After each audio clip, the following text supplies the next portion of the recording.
आजचा दिवस थोडा वेगळा होता, कारण आज भात लावणीचा शेवटचा दिवस.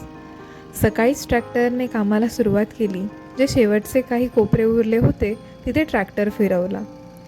पूर्वी असं नव्हतं. तेव्हा शेती म्हणजे माणूस, बैल आणि माती यांचं नातं होतं.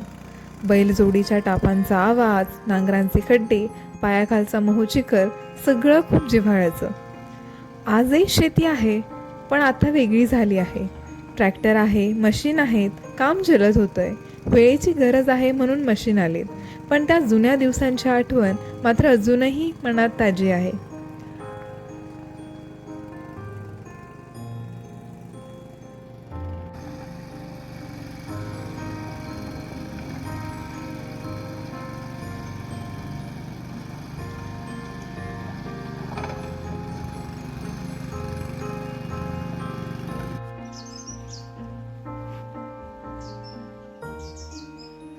पूर्वी बैलांची पूजा केली जायची, म्हणजेच आपण वर्षभर त्यांची जी सेवा केलेली असते त्याचीच जणू ते आपल्या परीने घेणारी शेतकऱ्याची मदत आपल्या मेहनतीतून करत असतात. हे केवळ मदत आणि सेवा नसून ते एकमेकांवरचं प्रेम असतं. आता जनावरं कमी झाली, त्यांचा चारा कमी झाला. माड, काजू, आंबा सारख्या बागायतीने आपल्या त्या ठिकाणी ताबा घेतला. शेतकरी वेळेला महत्त्व देऊ लागला. लवकर शेतीची कामे आटपून शेतीपूरक व्यवसाय सांभाळू लागला. यालाच आपण रूट्स ऑफ कोकण म्हणतो.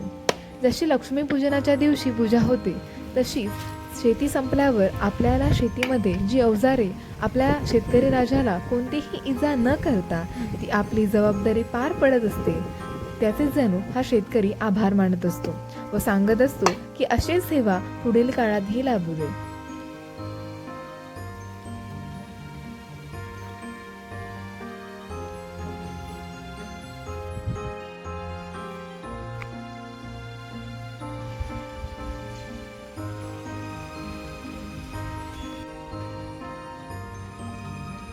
आता शेतात माणसं कमी आहेत, पण भावना अजूनही जिवंत आहे.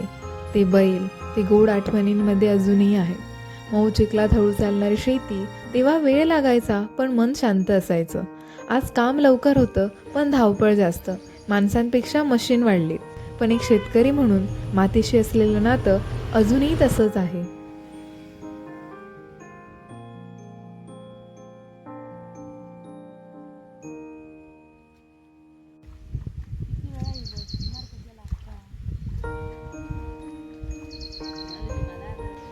शेवटी लावणी पूर्ण झाली की शेवटच्या कोपऱ्यातून थोड्या काढ्या उचलल्या जातात. त्या घरी आणून तुळशीमध्ये लावल्या जातात.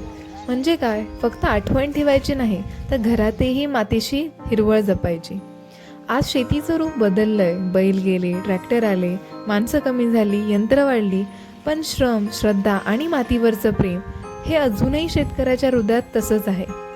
जर हा व्हिडिओ तुम्हाला आवडला असेल तर नक्की लाईक करा, शेअर करा आणि आमच्या रूट्स ऑफ कोकणला सबस्क्राईब करा.